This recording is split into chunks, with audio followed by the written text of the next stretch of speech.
Down to the market open rates, and it should be a good start. That is what the pre-open rates are indicating. 10 seconds and we should have the first bell ring in.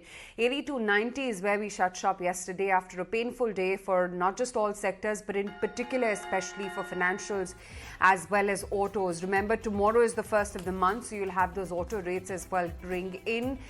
But the first rates in the Nifty on expected lines, a gap up start, 8,500 plus levels. HDFC, Reliance Industries, Britannia, Infosys, ICICI Bank, Tata Motors, Reliance now scaling up by about 4.25%. Z as well jumps up by about roughly 4%.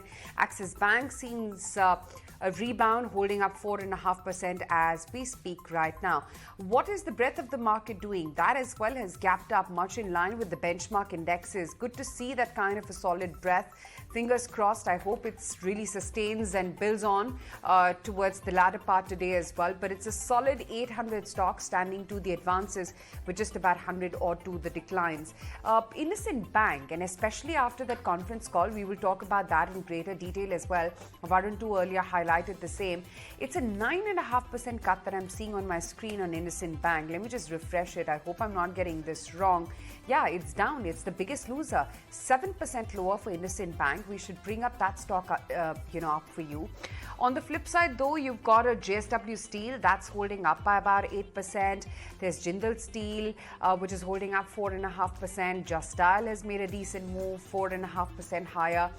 And NMDC, Mindtree, Concord, and Bandhan Bank. After a bit of a break yesterday, it fell with the rest of the market. Again, that stock is back to winning ways, so back in the green for Bandhan as we speak right now. IndusInd Bank sees no respite, still lower by 10% in the futures, and Yes Bank lower by 3%.